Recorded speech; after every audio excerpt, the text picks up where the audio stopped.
नमस्तेस्तु महामाये श्रीपीठे सुरपूजिते शङ्खचक्र गदाहस्ते महालक्ष्मी नमोऽस्तुते।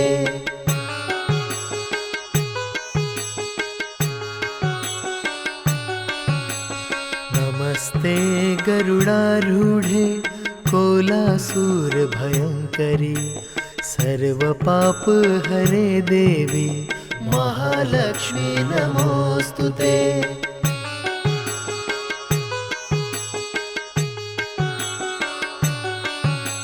सर्वगे सर्ववरदे सर्वदुष्टभयङ्करी सर्वदुःखहरे देवी महालक्ष्मी नमोऽस्तुते।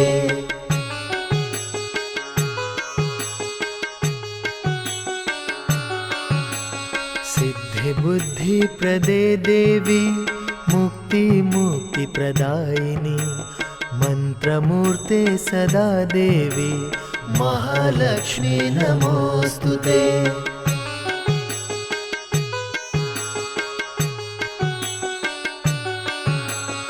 आद्यन्तर्हिते देवी आद्यशक्ति महेश्वरी योगजे योगसम्भूते महालक्ष्मी नमोऽस्तुते।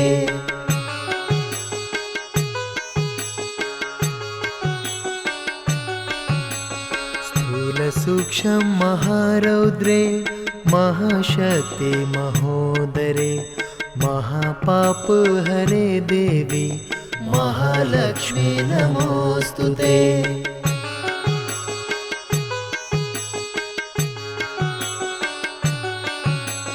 पद्मासनस्थिते देवी परब्रह्मस्वरूपिणी परमेशी जगन्मात महालक्ष्मी नमोऽस्तुते।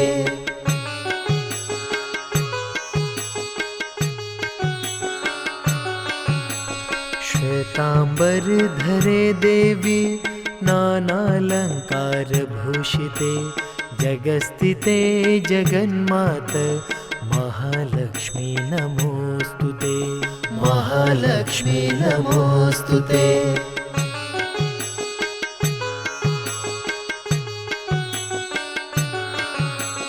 महालक्ष्म्यष्टकश्रोता यत्पठे भक्तिमान् नरं सर्वसिद्धिमवाप्नोति राज्यप्राप्नोति सर्वदा।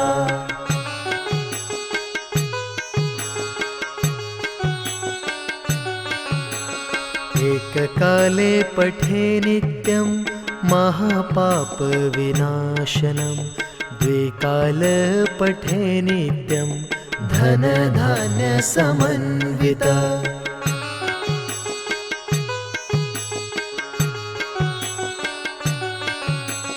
त्रिकालयं पठे नित्यं महाशत्रुविनाशनं महालक्ष्मी भवे नित्यं प्रसन्न वरदा शुभा।